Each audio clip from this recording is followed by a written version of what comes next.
Japan has a debt ratio of over 200% of GDP, and you know, my personal view is that this one of the dominoes that have not yet fallen, with two, one just fell with that's called the Middle East, but the other one is China, and I think they're both going to fall. Here. So, you know, at the end of the rate, people are not going to care. They're going to say, all right, we'll have $1 trillion deficit. That's, it's an enormous number, but it's a $13.5 trillion economy.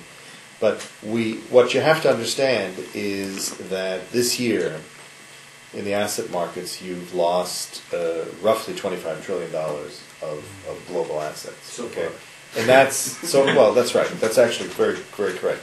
So, and that does not include the damage in the debt markets. Okay, and that's just what we measure in equity, and so the damage is huge, and so there is a. So let's make it worse. Who cares? Well, no. It's au contraire. I think that the proper policy response is to, in fact, I don't think there's a choice. Okay, I hope that on the 15th, 16th of November, that all the participants understand that you're going to have to put a lot of liquidity into the pump. And I think, that's why Brown was talking to the Saudis. And I think that message, the Middle East was in shock because the largest bank in Kuwait failed on the 27th of October. So I think that we're in for a very, very difficult period. We have a global asset deflation, which I'm not so sure that we all understand yet.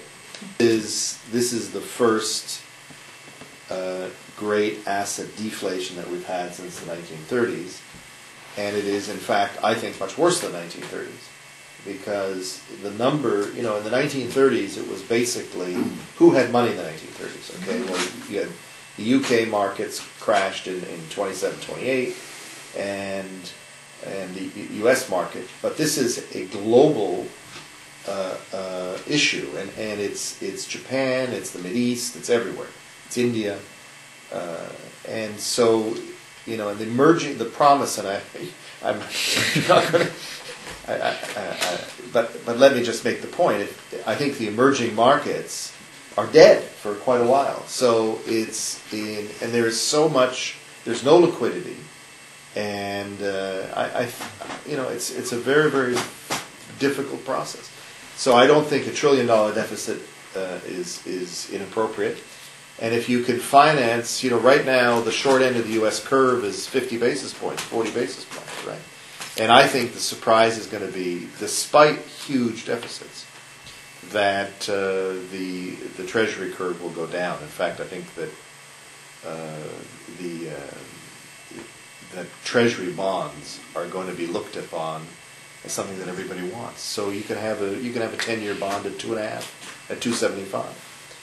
And if so, the interest rate component of the budget improves, and you muddle through it.